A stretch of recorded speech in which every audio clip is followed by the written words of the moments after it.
तो कल के सेशन में हमने ये देखा था कि एग्जैक्टली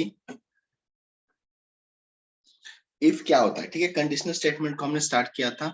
तो इफ कंडीशनल स्टेटमेंट को मैंने बताया था कि इफ है ना, कंडीशन को कैसे लिखा जाएगा। इफ अगर कंडीशन सेटिस्फाई होगी तभी उसके अंदर का ये ब्लॉक एग्जीक्यूट होगा। तो ब्लॉक को कैसे लिखना है, कोलन करके एक इंडेंट स्पेस देके देना है। जहां पे भी कोलन करके इंडेंट स्पेस दोगे ना तो वो एक आपकी बॉडी बन जाती है। तो जितने उस लाइन में जितना कोड रहेगा उतनी उतनी अपनी बॉडी रहेगी। ओके, एग्जैक्टली उसी लाइन में कोड लिखेंगे, आउटसाइड द इफ आएगा, आउटसाइड द इफ आएगा।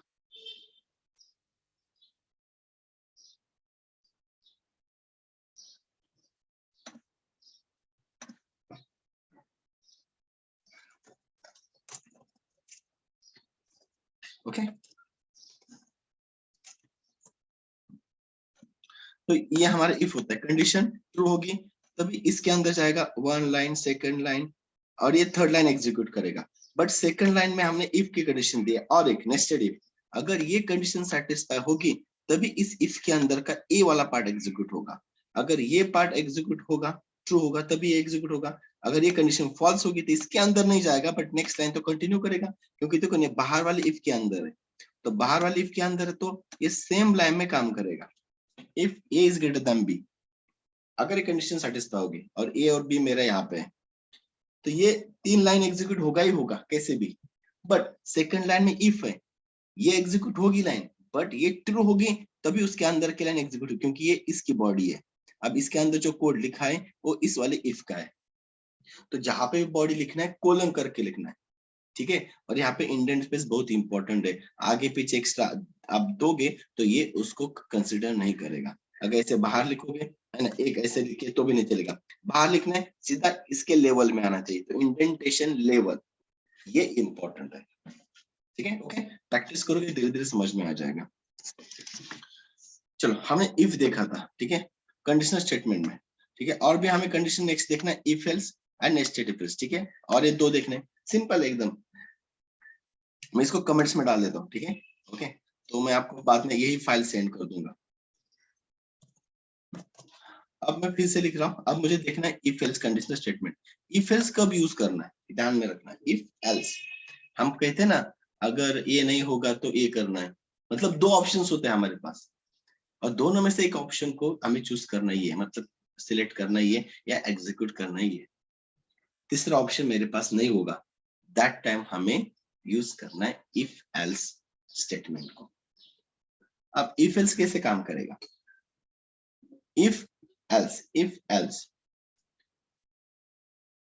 अगर इफ दो ही ऑप्शन है, गिवन नंबर दिया, पॉजिटिव है नेगेटिव मुझे फाइंड करना है। अगर पॉजिटिव नहीं होगा तो ऑब्वियसली नेगेटिव होगा, हम पॉजिटिव होगा तो नेगेटिव नहीं होगा। तो that time we have to use the if else. If else का यूज करना चाहिए, समझ में है ना। ओके, जब मेरे पास दो ऑप्शंस हो। अभी चलो वही मैं लेता हूँ, जैसे मेरे पास ए है तो मुझे चेक करना है कि ए नंबर पॉजिटिव है या नेगेटिव है। ए नंबर मेरा पॉजिटिव है या नेगेटिव है मुझे चेक करना है, इसलिए मैंने इफ लिखा। पॉजिटिव नंबर कब होगा, जब वो 0 से बड़ा होगा। तो मैंने इफ में लिखा, आप ब्रैकेट भी लिख सकते हो, विदाउट ब्रैकेट भी कंडीशन लिख सकते हैं। If a is greater than 0, तो ब्रैकेट ऊपर मैंने दिया था।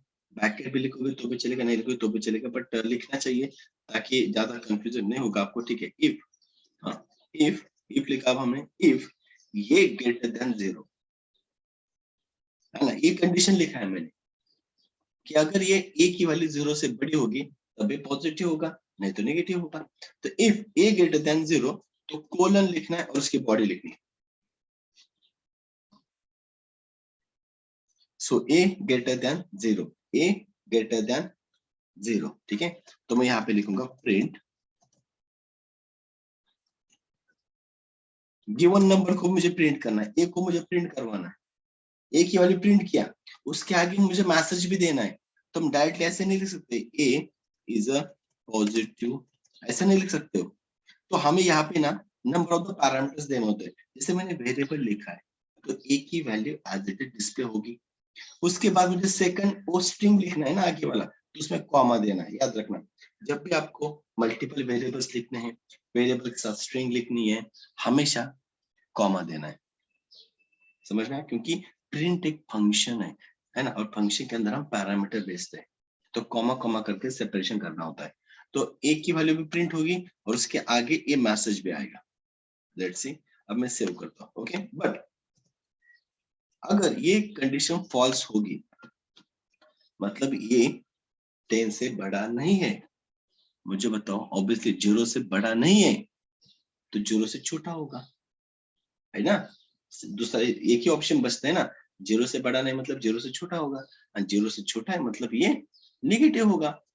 तो इफ अगर ये ग्रेटर देन 0 है तो ये नंबर पॉजिटिव है, नहीं तो एल्स लिखा मैंने, और एल्स की कोलन करके एल्स की बॉडी लिख दी, एल्स प्रिंट, ओके, ए कॉमा किया, मतलब ए का वेरिएबल ए की वैल्यू क्या 10 है, 10 प्रिंट करेगा, जो भी रहेगी वैल्यू वो प्रिंट करेगा, इज नेगेटिव नंबर। समझ में? देखो, और इसके बाद आप जो लिखोगे इसके लेवल में, तो ये बाहर का कोड होगा जो एग्जीक्यूट हो गया होगा। मुझे सिर्फ इन दो ब्लॉक्स में से कौन सा ब्लॉक एग्जीक्यूट करना है ये हमें यहाँ पे बताना है। अभी ये ब्लॉक तभी एग्जीक्यूट होगा जब ये वाली कंडीशन ट्रू होगी। अगर ये कंडीशन ट्रू होगी तो एल्स का ब्लॉक एग्जीक्यूट नहीं होगा, आइदर और एक ही होगा। इफ अगर ट्रू है तो इफ का होगा, एल्स में नहीं जाएगा। एंड इफ का ब्लॉक ये फॉल्स होगा तभी एल्स एग्जीक्यूट होगा, राइट ना? ओके, दो ही ऑप्शन है, ठीक है, दो ही ऑप्शन है, दैट टाइम हमें इफ एल्स को यूज करना चाहिए, ठीक है? तो a ग्रेटर देन 0 है तो a इज पॉजिटिव नंबर, अगर a ग्रेटर देन 0 नहीं है तो सीधा ऑब्वियसली हमें मिलेगा a इज नेगेटिव नंबर। चलो अब मैं इसको सेव करता हूँ, a की वैल्यू 10 है, 10 ग्रेटर देन 0, कंडीशन ट्रू है तो यही ब्लॉक एग्जीक्यूट होगा, एल्स में क्यों जाएगा? नहीं जाएगा, एल्स में नहीं जाएगा। 10 इज अ पॉजिटिव नंबर, समझ में आया? तो a की भी वैल्यू हमने प्रिंट कर दी प्रिंट फंक्शन के अंदर, तो हमने यहाँ पे क्या लिखा, a की वैल्यू एक a को भी लिखा और उसके बाद उसकी वैल्यू भी प्रिंट करवा दी।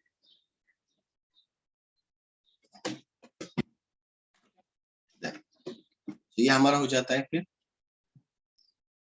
If else. सपोज मेरी वैल्यू है -10, if -10 is greater than 0, -10 greater than 0, condition false, condition false है तो एल्स में जाएगा और एल्स का पार्ट एग्जीक्यूट करेगा। समझ में है ना? अब इफ एल्स, अगर इफ ट्रू है तो इफ, नहीं तो एल्स। ये देखिए -10 इज अ नेगेटिव नंबर, मिला कि नहीं ये वाला मैसेज? तो ए की वैल्यू भी हमने प्रिंट कर ली जो कि -10 है। ओके, उसके बाद उसका मैसेज भी देता है इज अ नेगेटिव नंबर।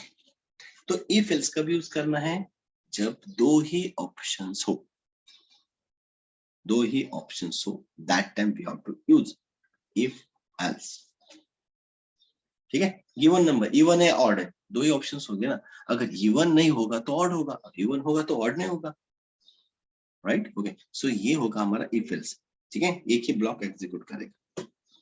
अब मेरे पास है ना दो ब्लॉक नहीं है। अब देखो मैं इसको कमेंट डाल देता हूँ। अब मेरे पास ना दो ब्लॉक्स नहीं है, मेरे पास दो ब्लॉक्स नहीं है, मेरे पास तो बहुत सारे ब्लॉक्स है ना, मेरे पास बहुत सारे ब्लॉक्स है एंड आउट ऑफ दिस मुझे एक को एग्जीक्यूट करना है, आउट ऑफ दिस मुझे एक को एग्जीक्यूट करना है। फॉर एग्जांपल समझ लो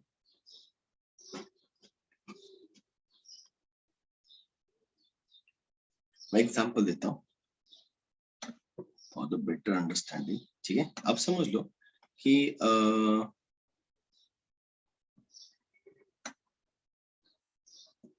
मेरे पास ना कुछ मेडिकल शॉप्स है, ठीक है? जैसे मेरे पास 3 मेडिकल स्टोर्स है, ओके, एंड हम यहाँ पे समझ लो अब हमें क्या करना है, हमें कुछ मेडिसिन लानी, ठीक है? अब देखो सिचुएशन, तो हम सबसे पहले मेडिकल 1 है, ये मेडिकल 2 है और मेडिकल 3 है। हम सबसे पहले गए मेडिकल 1 में, मेडिकल शॉप 1 में गए, यहाँ पे गए, यहाँ पे गए और यहाँ पे हमने देव बोला कि यहाँ पे गए एंड यहाँ पे देखा, मानो कि हमें कुछ ए नाम की मेडिसिन चाहिए फॉर एग्जांपल, तो हमने यहाँ इस मेडिकल स्टोर में गए और उनको बोला ये मेडिसिन है या नहीं, ठीक है। अगर मिलेगी तो आप लेके वापस आओगे, या फिर सेकंड मेडिकल स्टोर में भी जाओगे? नहीं ना, क्योंकि मुझे यहाँ पे मैं सेटिस्फाई हो रहा हूँ ना, मुझे यहाँ पे मिल रही है तो मैं लेके वापस आऊंगा। बट अगर ये बोलेगा यहाँ पे अवेलेबल नहीं है, तो आप कहाँ पे जाओगे? सेकंड मेडिकल स्टोर में जाओगे, करेक्ट। बट वो ऐसा नहीं है ना कि अगर यहाँ पे नहीं है मतलब यहाँ पे मिल ही जाएगा। इफ एल्स जैसा नहीं है, यहाँ पे नहीं है मतलब यहाँ पे मिल ही जाएगा, ऐसा नहीं है। मेरे पास तो बहुत ऑप्शन है। तो मैं सेकंड मेडिकल स्टोर में गया, फिर से मुझे यहाँ पे पूछना होगा, चेक करना होगा है या नहीं। अगर रहेगा तो हम लेके वापस आएंगे, अगर नहीं है तो मैं अगेन थर्ड मेडिकल स्टोर में जाऊंगा। अगेन सेम प्रोसेस, मैं पूछूंगा, अगर है तो लेके वापस आऊंगा, अगर नहीं है तो हो सकता है मैं आगे वाले और मेडिकल स्टोर में जाऊं, या फिर फाइनली मैं वापस आ जाऊं घर पे, राइट। ठीक है, तो यहाँ पे ऐसा नहीं है ना कि आपके पास दो ऑप्शन है, आपके पास बहुत सारे ऑप्शन है और उसमें से एक को ही एग्जीक्यूट करना है जो फर्स्ट ट्रू होगा, फर्स्ट सेटिस्फाई होगा, जो फर्स्ट सेटिस्फाई होगा। देखो ना, अगर मुझे सेकंड स्टोर में अगर मिल जाएगा मेडिसिन तो यहाँ से लेके वापस आऊंगा ना, आगे क्यों जाना चेक करने के लिए, आगे हो या ना हो उससे कोई लेना देना नहीं। अभी अगर मुझे मिल रहा है ना आउटपुट, दैट्स इट, अभी अब अगर मुझे मिल रहा है उसी को एग्जीक्यूट करूंगा। ओके, इसी को हम बोलते हैं नेस्टेड इफ एल्स, इसको हम क्या कहते हैं, नेस्टेड इफ एल्स, इसी को हम कहते हैं नेस्टेड इफ एल्स, जो हमारा थर्ड आता है। क्योंकि देखिए ये मेरा इफ है, हमने चेक किया यहाँ पे मेडिसिन नहीं है तो हम एल्स में तो जाएंगे ना, ये फॉल्स है मतलब एल्स में जाएंगे। बट एल्स में डायरेक्टली, इसका मतलब ये नहीं कि एल्स डायरेक्टली एग्जीक्यूट होगा, एल्स में जाएंगे बट मुझे फिर से चेक करना है वहां पे मेडिसिन है या नहीं, मुझे एल्स के बाद मुझे फिर से इफ लगाना होगा और चेक करना होगा। अगर है तो वापस आ जाओ, अगर नहीं है तो मैं फिर से इसके इफ के एल्स में जाऊंगा, जो मैंने इफ बनाया ना उसका एल्स, और यहाँ पे फिर से चेक करूंगा तो मैं फिर से इफ लिखूंगा। हाँ, अगर है तो वापस आएंगे, नहीं है तो आगे जाएंगे, राइट ना, लाइक दैट। तो ऐसे हम क्या कर सकते हैं, हमारे नेस्टेड इफ एल्स को यूज कर सकते हैं, ऐसे हम क्या कर सकते हैं, हमारे नेस्टेड इफ एल्स को यूज कर सकते हैं। ठीक है, लेट्स से अब एक एग्जांपल के थ्रू जाते हैं, एकदम सिंपल है।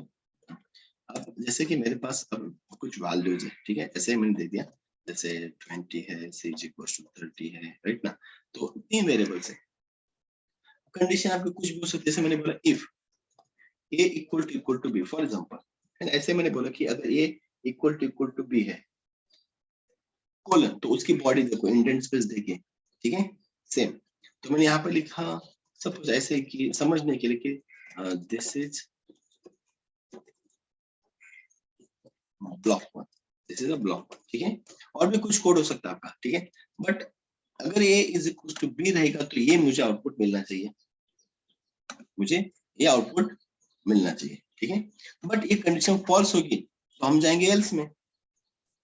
बट मुझे दूसरा मतलब ये ट्रू नहीं है मतलब सेकंड वाला एग्जीक्यूटिव होना चाहिए, ऐसा नहीं है, मुझे सेकंड भी कंडीशन चेक करनी है, राइट ना। इसलिए मैं यहाँ पे एल्स, नॉर्मल ऐसे लिखा जाता है बाकी लैंग्वेज में, बट यहाँ पे एल्स इफ कोई शॉर्टकट इस तरीके से लिखा जाता है, एलिफ बोलते हैं उसको, एलिफ। एलिफ का मतलब एल्स इफ, मतलब इफ की कंडीशन फॉल्स है तो एल्स में जाएगा और उसके साथ इफ की भी कंडीशन हम जोड़ेंगे और फिर से आगे हम कोई अनदर कंडीशन चेक कर रहे हैं। फॉर एग्जाम्पल मैंने कुछ ऐसे नेक्स्ट कंडीशन चेक करी, बस इतना याद रखना है कि जो ट्रू है बस वही एग्जीक्यूट होता है। और मैंने समझ लो कि यहाँ पे मैंने फिर से लिखा दिस इज ब्लॉक 2। अगर ये भी कंडीशन फॉल्स है तो फिर से एलिफ लिख दिया और एक कंडीशन लिख दी, समथिंग लाइक दैट, कोलन करके उसकी बॉडी लिखनी है, प्रिंट, और इसके अंदर मैंने लिख दिया दिस इज ब्लॉक 3। ये भी नहीं है तो लास्ट में मैंने एल्स लिख दिया सबसे लास्ट में और प्रिंट में कर दिया इसको this is the L's part करके, ठीक है। अब देखिए मेरे पास कितने स्टेटमेंट्स है, 1 2 3 4, ठीक है, 4 स्टेटमेंट्स है। इसमें से एक ही स्टेटमेंट एग्जीक्यूट होगा जो पहले, सबसे पहले ट्रू होगा। नेस्टेड मतलब एक एक उसके अंदर है, उसके अंदर है, पहले मेडिकल में गए वहां पे नहीं तो सेकंड में जाएंगे, वहां पे नहीं तो थर्ड में जाएंगे, वहां पे नहीं तो फोर्थ में जाएंगे, किधर नहीं मिलेगा तो वापस आ जाएंगे इधर, समझ में आया। तो चेक करते जाना, ठीक है। तो हम पहली कंडीशन चेक कर लिए, a is equals to b, क्या है a is equals to b, false है, अगर ये फॉल्स है तो इसके अंदर नहीं जाएगा, तो आएगा एल्स, एल्स में आएगा, बट फिर से उसको कंडीशन मिलेगी, एल्स में तो आएगा नेक्स्ट लाइन पे, बट उसको फिर से कंडीशन मिलेगी, चेक करेगा next condition b is equal to c, b is equal to condition ये भी फॉल्स है, फॉल्स है तो फिर से एल्स में आएगा, फिर से इफ की कंडीशन मिलेगी, एल्स इफ, फिर से ए इज इक्वल टू सी, ये भी फॉल्स है तो इसके एल्स में जाएगा, और इसके आगे इफ नहीं है मतलब ये तो पार्ट एग्जीक्यूट होगा फिर ना, क्योंकि ये इफ एल्स है, ये देखो अगर अगर ये कंडीशन फॉल्स है तो एल्स तो एग्जीक्यूट होता है, हमें पता है, तो एल्स में आएगा, बट यहाँ पे कोई कंडीशन नहीं है तो यही पार्ट एग्जीक्यूट होगा। अब मैं इसको रन करूंगा, देखो मिला एल्स पार्ट,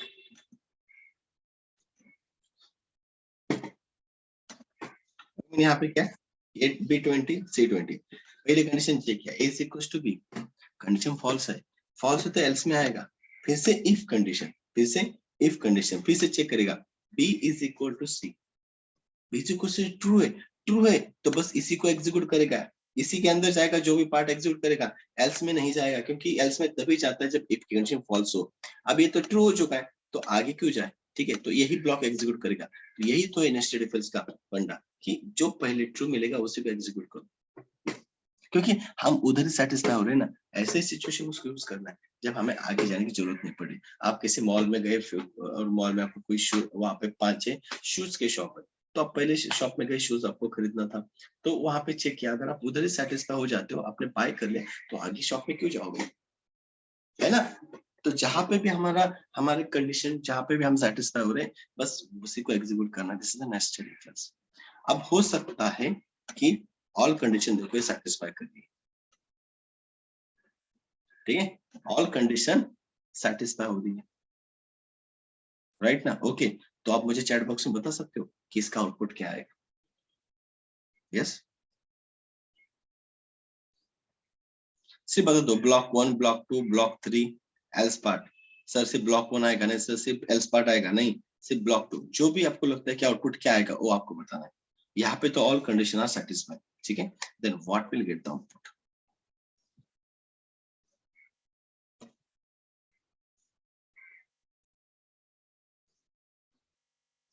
ओके, और ट्राई कर लो सब लोग,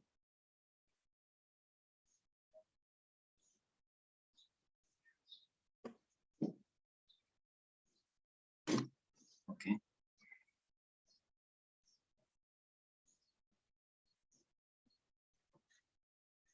ठीक है, देखिए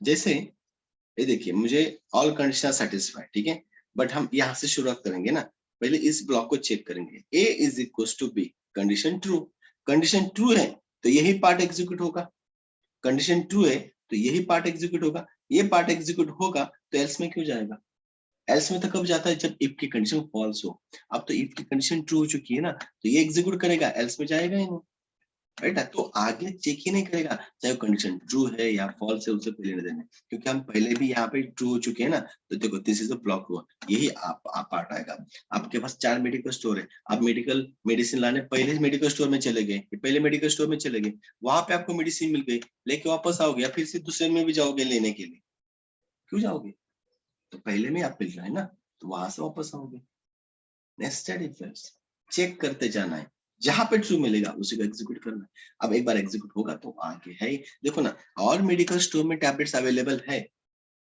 बट हमें पहले ही शॉप में मिल जाएगी, तो बस आगे क्यों जाना है, आगे जाने की जरूरत नहीं है, राइट ना, this is the nested if else, nested if else, right ना, वन बाय वन ब्लॉक हमें एग्जीक्यूट करना है, ठीक है, एंड जो पहले ट्रू आएगा उसी को एग्जीक्यूट करना है, this is the nested if else.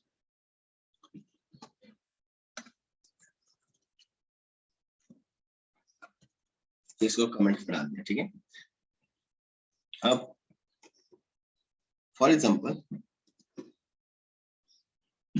मेरे पास ए वैल्यू है, बी है, सी है, ठीक है, okay, मैं यहाँ पे लिख रहा हूँ if a c is greater than A, right, या फिर c is greater than b, अगर ट्रू होगा तो इफ के अंदर जाएगा, ओके, और मैं प्रिंट यहाँ पे करूंगा कि C is greater than B. ठीक है, अब मैं फिर से यहाँ पे एक इफ लगा दूंगा, ध्यान से देखना। ओके, यहाँ पे फिर से चेक करूंगा कि B is greater than A, B is greater than A अगर रहेगा तो मैं इसके अंदर जाऊंगा, मैं यहाँ पे लिखूंगा प्रिंट प्रिंट, ओके, यहाँ पे मैं लिखूंगा B is greater than A. अगर ऐसा नहीं हुआ तो एल्स, देखो मैं किसका एल्स लिख रहा हूँ, इसी का ही लिख रहा हूँ, इस इफ के बाद इसका एल्स है, समझ में है ना, उसी के सेम लाइन में लिख रहा हूँ। अगर इसमें जाऊंगा, अगर बी ग्रेटर देन ए नहीं है तो हम प्रिंट यहाँ पे करेंगे, क्या करेंगे कि ए है ना इज ग्रेटर देन बी, बराबर ना। ऑब्वियसली अगर बी ए से ग्रेटर नहीं है तो इसका मतलब ये हुआ कि ए बी से ग्रेटर है, समझ में। ओके, और अगर ये ही फॉल्स होगा तो इसी के एल्स में जाएंगे। ध्यान से देखना, मैं इसको नेस्टेड में ट्राई कर रहा हूँ, इस नेस्टेड के अंदर एक के अंदर एक मैं बना रहा हूँ। अगर ये फॉल्स होगा तो एल्स में आएंगे हम सीधा, आगे क्यों जाना है, ये कंडीशन फॉल्स है तो ठीक है। मैं यहाँ पे लिखूंगा सी ग्रेटर देन बी नहीं है, इसका मतलब बी ग्रेटर देन हमारा सी होना चाहिए, राइट, समझ में। ओके, या फिर मैं यहाँ पे एलिफ भी लगा देता हूँ। चलो मैं और एक कंडीशन चेक करूंगा, सी ग्रेटर देन बी नहीं है, ठीक है, तो मुझे चेक करना है ना, चेक करना है कि सी ग्रेटर देन ए है या नहीं। ऐसे मैं कंडीशन बना रहा हूँ, अगर रहेगा तो हम यहाँ पे कहेंगे कि C is greater than A, right. Okay, बस मैं स्टेटमेंट बना रहा हूँ। ओके, एंड अगर ऐसा भी नहीं है, सी ग्रेटर देन ए भी नहीं है, तो लास्ट में एल्स में जाएंगे और यहाँ पे हम कह सकते हैं ना, अब सी बी से भी बड़ा नहीं है, सी ए से भी बड़ा नहीं है, तो सी सबसे छोटा होगा, राइट ना। Then c is less than a and b, बराबर ना, क्योंकि सी सबसे छोटा होगा। सी अगर बी से भी बड़ा नहीं है, ए से भी नहीं, मतलब सी सबसे छोटा होगा। ओके, जस्ट मैंने एक ऐसे सीन बना दिया आपको समझने के लिए, ठीक है। अब सबसे पहले देखना है कि आपको जाना है सी ग्रेटर देन बी, पहले चेक करना है कंडीशन, जैसे मैंने बताया वैसे। पहला ब्लॉक ये चेक, सी ग्रेटर देन बी है क्या, सी ग्रेटर देन बी यहाँ पे मिला कि नहीं, तो एल्स में जाएगा ही नहीं, आगे वाला पार्ट तो छोड़ दो, अभी इसमें जाएगा ही नहीं क्योंकि वो इस इफ के अंदर आ जाएगा। इस इफ के अंदर, इस इफ की बॉडी देखो, this is the body of the if, line by line execution. पहले आउटपुट क्या मिलेगा, ए लाइन एग्जीक्यूट करेगा, सी ग्रेटर देन बी मैसेज देगा। इसके बाद फिर से इसने चेक किया बी ग्रेटर देन ए, अब देखो बी ग्रेटर देन ए, अभी देखो ये भी कंडीशन ट्रू है, ये कंडीशन ट्रू है तो इस वाले इफ के अंदर जाएगा और ये भी लाइन एग्जीक्यूट करेगा बी ग्रेटर देन ए। अब ये कंडीशन ट्रू होगी तो इस इफ के एल्स में नहीं जाएगा, बराबर ना। अगर इफ ट्रू होता है तो एल्स में नहीं, इफ एल्स चाहे किधर भी हो, अगर इफ के बाद एल्स है तो इफ की कंडीशन ट्रू है तभी इफ होगा, एल्स नहीं होगा। तो इस एल्स में नहीं जाएगा तो हमें आउटपुट क्या मिलेगा, सिर्फ ये दो लाइन मिलने चाहिए, राइट ना, जिसको मैंने अभी टिक मार्क किया, मिला। ये देखिए C is greater than B and B is greater than A, right. अब देखो मैंने ऐसे लिखा है, अब देखिए C greater than B, condition true, C greater than B, right, condition true अंदर आएगा, ये तो मैसेज मिलेगा। इसके बाद देखो B greater than A है क्या, नहीं है, तो एल्स में जाएगा and A greater than B वाला A मैसेज डिस्प्ले करवाएगा, मिला, A greater than B वाला, राइट, ठीक है। ओके,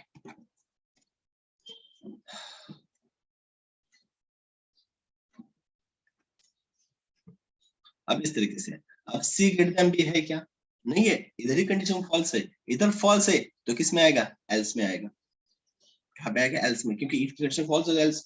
बट मुझे फिर से कंडीशन मिली एल्स इफ, देखो दो ही पार्ट होंगे तो एल्स इफ, बट मेरे पास और भी पार्ट्स है तो मुझे एलिफ लगाना होगा, एल्स में आएंगे फिर से इफ की कंडीशन चेक कर लो। मैंने फिर से चेक किया सी अभी ए से ग्रेटर है क्या, अरे देखा सी तो ए से भी ग्रेटर नहीं है, सी बी से भी ग्रेटर नहीं है, तो एल्स में जाएगा और ये वाली लाइन एग्जीक्यूट करेगा, ये बताएगा कि सी दोनों से छोटा है, ये देखो सबसे छोटा है,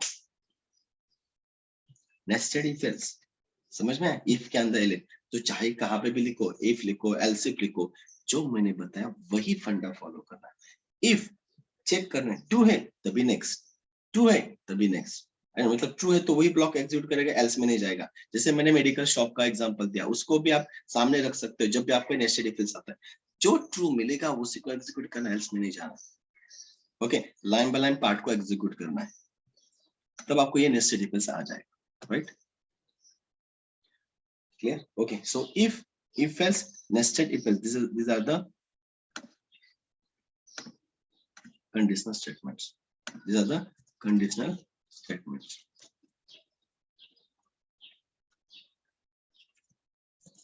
ठीक है, ओके। तो अब इसके बेसिस पे मैं आपको कुछ टास्क दे रहा हूँ बनाने के लिए, ठीक है? सिंपल टास्क होंगे जो मैं आपको अभी दे रहा हूँ बनाने के लिए। आपको बना के मुझे शेयर कर देने व्हाट्सएप पे मुझे, ठीक है? ओके, मैं कुछ असाइनमेंट दे रहा हूँ यहाँ पे। सबसे पहले फर्स्ट असाइनमेंट सिंपल है, ठीक है? Okay, to find given number is even और ऑड, ठीक है? सबसे पहले गिवन नंबर मतलब हमें खुद से देना है। फॉर एग्जांपल मैंने x की वैल्यू दे दी 5, 6, तो 6 इवन है ऑड है, तो मैं 6 की वैल्यू कुछ भी दे दूं, चेंज करूंगा तो भी मेरा प्रोग्राम तो वही रहेगा ना। तो उसने चेक करके देना है कि ये इवन है या ऑड नंबर है, ठीक है? अब यूजर से नहीं लेना है, वो तो हम आगे देखेंगे जब यूजर से वैल्यू लेना है। अभी हमें खुद से ही देना है वैल्यू को, ठीक है? सेकंड, अब देखो यहाँ पे मुझे क्या करना है, फाइंड, ठीक है, गिवन कैरेक्टर इज ओवल या नॉट ओवल। ओवल कौन से होते हैं? जैसे ए, ई, आई, ओ, यू, ठीक है? अगर मैंने फॉर एग्जांपल मैंने क्या किया, एक्स की वैल्यू दे दी कैरेक्टर ए, तो अगर ये मेरा क्या आएगा आउटपुट, दिस इज ओवल। अगर नहीं है तो नॉट ओवल करके आएगा। सो ओवल, नॉट ओवल, ठीक है? ओके, तो ये आपको चेक करना है। थर्ड, तो आपका ये कैरेक्टर कुछ भी हो सकता है, समझ में है ना? भाई इसमें से रहेगा तभी ओवल। मेरे पास 4 नंबर्स है, a b c d, 4 number है, चारों की वैल्यू मैंने ले लिया। तो मुझे उसमें से फाइंड करना है ग्रेटेस्ट नंबर को, किसमें से सबसे बड़ा नंबर कौन सा है। Find the greatest number from the given number. 4 number देने, कुछ भी वैल्यू दे दो, उसमें से मुझे कोई भी वैल्यू अगर हम चेंज करेंगे तो मेरा प्रोग्राम चेंज नहीं होगा, सिर्फ वैल्यू चेंज होगी। आउटपुट मुझे मिलना चाहिए कि हाँ कि ए ग्रेटेस्ट है, डी ग्रेटेस्ट है, व्हाटएवर। फोर्थ, सपोज मेरे पास एक मार्क्स है, मेरे मार्क्स ले ले 67 फॉर एग्जांपल, तो मुझे मेरे मार्क्स के बेसिस पे ग्रेड मिलना चाहिए। अगर मेरे मार्क्स, अगर फॉर एग्जांपल मुझे 70 प्लस मार्क्स है, मुझे ग्रेड देना है ए प्लस, प्रिंट करना है। अगर मेरे मार्क्स 60 to 69 में है तो मुझे ए ग्रेड देना है, ठीक है? 50 to 59 में है तो मुझे ऑब्वियसली बी ग्रेड देना है। एंड 40 to 49 में मुझे पास ग्रेड देना है। एंड अगर इससे भी कम है 40 से तो मुझे क्या देना है, तो ये ग्रेडिंग मुझे मिलना चाहिए। इसके साथ आपको कंडीशन, तो मार्क्स की वैल्यू कुछ भी डाल दो, बस इसको चेंज करोगे, आउटपुट इन सब का आपको मिलना चाहिए, ठीक है? क्लियर? ओके, सो ये 4 असाइनमेंट्स आपके लिए है। Using the if else nested if else, operator को यूज करना है, ऑपरेटर को यूज कर सकते हो, ठीक है? ओके, ऑल ऑपरेटर्स जितने भी जरूरत पड़ती है उन सारे ऑपरेटर्स को यूज कर लो।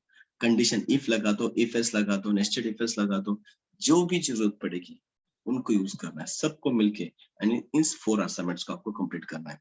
और जैसे असाइनमेंट्स हो जाएंगे उसका कोड या फिर उसके पिक निकाल के मुझे व्हाट्सएप करना है, ठीक है? ओके, मेरे नंबर पे। ओके, तो मुझे पता चलेगा कि आपने किया है, कहाँ तक आए हो, कितना आपको आ रहा है, या फिर कहाँ पे आप स्टक हो रहे हो, ठीक है? ओके, एंड जिनको कुछ आ रहा है प्रॉब्लम, सो देन उसको हम सेशन के टाइम पे उसको मैं सॉल्व करके देता हूँ, बट पहले आपको करना है। ओके, आप ट्राई करोगे तभी आपको समझ में आएगा। अगर गलत भी हो जाता है, जब मैं बताऊंगा आंसर सेशन में, तब आपको ज्यादा अंडरस्टैंडिंग होगा, अरे हाँ हमें ऐसा नहीं ऐसे सोचना चाहिए, इसका लॉजिक इस तरीके से लगाना चाहिए, तो ये लॉजिक बिल्डअप कैसे होगा? ऑटोमेटिकली नहीं होगा। ऐसे असाइनमेंट प्रैक्टिस करते करते हम सोचना स्टार्ट करेंगे, तब लॉजिक आना स्टार्ट होगा। तो इसके रिलेटेड अगर एक बार ऐसे बना दिए, इसके रिलेटेड कुछ भी आएगा आगे तो हम यूज कर सकते हैं। हमें पता होना चाहिए कि अरे हाँ, ऑलरेडी हमने इस तरीके के असाइनमेंट्स किए और ये हमें पता है। क्लियर? ठीक है, okay. So if else, nested if else, and this is the assignments। ठीक है, इन सारे असाइनमेंट्स को आपको कंप्लीट करके मुझे व्हाट्सएप कर देना है।